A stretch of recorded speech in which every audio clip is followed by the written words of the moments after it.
Assalamu alaikum students.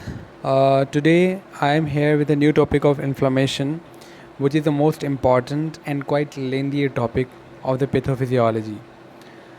So जब भी हमारी बॉडी में कहीं पे भी इंजरी होती है या कोई हमारी बॉडी का हिस्सा डैमेज हो जाता है, तो in the response of that हमारी बॉडी रिएक्ट करती है, उसी रिएक्शन को हम इन्फ्लामेशन कहते हैं। याद रखिएगा, जब भी कोई इंजरी होती है तो foreign particles inside our body invade करते हैं। इन देयर रिस्पॉन्स हमारी बॉडी जब रिएक्ट करेगी तो उसी को हम इन्फ्लामेशन कहते हैं। अगर वो कॉम्पीट कर गया तो ठीक है, वरना वो ऑर्गेनिजम्स, वो माइक्रोब्स और वो पॉजिटिव एजेंट मज़ीद अंदर जाके इन्फेक्शन कॉज करवाते हैं। So there is a difference between the infection and inflammation. Infection is simply the invasion of that microorganisms inside our body. Inflammation is the response against that invasion. So inflammation by definition is a localized reaction or response of our body or our living tissues towards all type of injuries. When we say about all type of injuries, here are some examples. सबसे पहले इसके अंदर mechanical trauma दिया हुआ है। जब भी हमारे फिज़िकल इंजरी की बात होती है तो हम मैकेनिकल ट्रॉमा में कंसीडर करते हैं। फॉर एग्ज़ाम्पल, कहीं किसी का एक्सीडेंट हो गया, किसी का कट लग गया, कहीं किसी की रगड़ा आ गई किसी चीज़ को, किसी एरिया को, स्किन के ऊपर, या किसी का हाथ कट गया, तो these all are the examples of the mechanical trauma और physical injury. Second is radiation. तो जितनी भी रेजेज़ हैं, अल्ट्रावायलेट रेजेज़ हैं या आयोनाइजिंग रेडिएशंस हैं, these all are very dangerous to our skin and other parts of the body. Injury due to cold और heat, ज़्यादा कोल्डनेस है तब भी इंजरी कॉज करवा सकता है, अगर हीट है तब भी इंजरी कॉज करवा सकता है. The chemical injuries, obviously there are some chemicals present in our body with a normal quite range.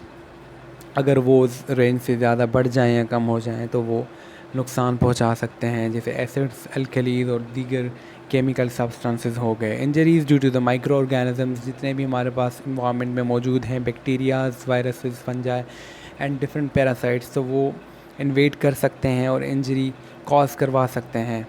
The injuries due to immunological system और reaction, sometimes our immunity work against our body, या over immunity system, जैसे hypersensitivity हो गया. तो these all are the forms of injury, and these all can be considered for the causes of inflammation. The second point for inflammation is this suffix. ये suffix itis जिसको हम कहते हैं, ITIS, अगर कहीं भी यूज़ हो रहा है तो हम समझते हैं कि इन्फ्लामेशन की बात हो रही है. अगर इन्फ्लामेशन टॉन्सिल्स में है तो आइटिस लगा के हम टॉन्सिलाइटिस पुकारते हैं इसको. अगर वही इन्फ्लामेशन ब्रेन के अंदर है तो एनसेफलाइटिस, और वही इन्फ्लामेशन अगर माउथ के अंदर है तो स्टोमेटाइटिस, और वही इन्फ्लामेशन अगर स्किन के ऊपर है तो डर्मेटाइटिस. तो वही इन्फ्लामेशन अगर स्टमक के अंदर है, जैसे हमने डिस्कस किया, तो एज अ सफिक्स ये आइटिस यूज़ होता है. द सेकंड पॉइंट इज़ कि inflammation is considered as protective as well as harmful response. ये रिएक्शन और रिस्पॉन्स ऑफ द बॉडी है, लेकिन ये प्रोटेक्टिव भी है और इसके साथ साथ ये हार्मफुल रिस्पॉन्स भी है. तो हम जानेंगे क्यों प्रोटेक्टिव है और क्यों हार्मफुल है. जब प्रोटेक्टिव की बात करते हैं या एडवांटेजेस या हम बेनिफिशियल रिस्पॉन्स की बात करते हैं, तो उसके अंदर सबसे पहले पॉइंट समझने की ये ज़रूरत है कि because it removes all type of causative agents that causes the inflammation. Because हम इन्फ्लामेशन हमारी बॉडी की होती ही इस वजह से है कि जितनी हमारे पास कॉजेटिव एजेंट्स हैं उनके अगेंस्ट काम किया जाए. तो that's why this is called protective, because it removes all causative agents. For example, अगर माइक्रो ऑर्गेनिजम्स की इन्वेजन की वजह से इंजरी के बाद इन्वेजन हुआ और उसकी वजह से इन्फ्लामेशन हुई है, तो it removes all micro organism that have invade. इसी तरह अगर कुछ टॉक्सिन्स हमारे बॉडी के अंदर इंटर हो गए हैं तो इन्फ्लामेशन प्रोटेक्टिव इस तरह होगी कि वो टॉक्सिन्स के अगेंस्ट काम करेगा. इसी तरह जब हमारी कोई इंजरी हो जाती है तो उसको हीलिंग एंड रिपेयरिंग के तौर पर भी इन्फ्लेमेशन काम करता है। और दूसरा पॉइंट इसका है हार्मफुल रिस्पॉन्स। मैं अगर आपसे कहूँ कि अगर ब्रेन के अंदर स्वेलिंग हो जाए या ब्रेन में इन्फ्लेमेशन हो जाए तो क्या वो प्रोटेक्टिव के अंदर काम कंसीडर किया जाएगा? तो absolutely not, that's why it's called harmful. अगर वही चीज़ अनकंट्रोल्ड हो जाए तो ये हार्मफुल के अंदर कंसीडर किया जाता है। अब आते हैं टाइप्स की तरफ। इन्फ्लेमेशन की जनरली 2 टाइप्स होती हैं, acute inflammation and chronic inflammation. हम शुरू से सुनते आए हैं acute chronic. These both terms are most usually in the use.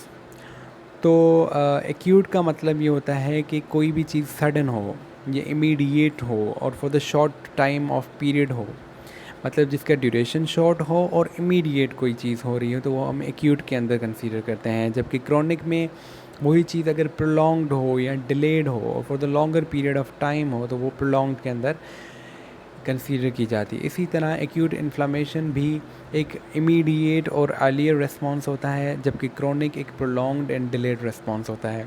Acute inflammation में भी ड्यूरेशन बिल्कुल शॉर्ट होती है, from minutes to days we count it. और क्रोनिक इन्फ्लामेशन की जो ड्यूरेशन होगी बहुत प्रोलॉन्ग होती है, it can be counted from weeks to months. तो here are some points of acute inflammation.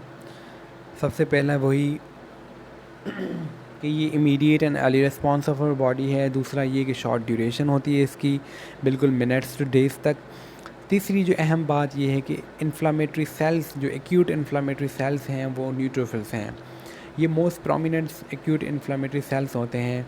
For example अगर इसका मतलब ये है कि जब भी हमारी इंजरी होती है तो हमारी बॉडी की तरफ जो रेस्पॉन्स होता है उस रेस्पॉन्स में सबसे पहले जो जवान हमारे जाते हैं, जो फ़ौजी हमारे जाते हैं, वो न्यूट्रोफिल्स होते हैं। और दूसरी बात यहाँ पे याद रखने की ये है कि न्यूट्रोफिल्स ल्यूकोसाइट्स का 66% होता है। Number 4th point is accumulation of the exudated the sites. जब भी एक्यूट इन्फ्लामेशन की बात होगी तो लोकलाइज्ड एरिया में वहाँ पे फ्लूइड की एक्यूमुलेशन होती है, जिसको हम एक्सीडेशन कहते हैं, और फर्दर इसको हम डिटेल में आगे पढ़ेंगे। Number 5th point is clinical science of acute inflammation. देखें, जब भी यहाँ पे एक पिक्चराइज़ किया गया है सिनेरियो, जब भी इंजरी होती है तो इंजरी के बाद इन्फ्लेमेशन में आप यहाँ पे देख सकते हैं कि उसी इंजर्ड एरिया में एक तो स्वेलिंग हो गई है और वहाँ पे आपको पता है पेन भी होता है, वहाँ पे एक रेडनेस भी होती है, वहाँ पे अगर हम टच करें तो वार्मथ या हीट भी होती है, वो एरिया गर्म हो जाता है। और इसके अलावा वहाँ पे वो जो एरिया है for the temporary period of time, वहाँ पे ड्यू टू मल्टीपल रीज़न वहाँ पे लॉस ऑफ फंक्शन भी हो सकता है। तो इसके जो पहले के 4 साइंस हैं जिसमें पेन, रेडनेस, वार्मथ और swelling, these 4 are cardinal signs of acute inflammation, जबकि loss of function is not included in the cardinal signs. तो रेडनेस को रूबर, वार्मथ को कैलर और स्वेलिंग को ट्यूमर और पेन को डॉलर कहते हैं in the medical terminologies. The 6th point is changes in acute inflammation which will be discussed in the next lecture inshallah. Thank you so much for your attention.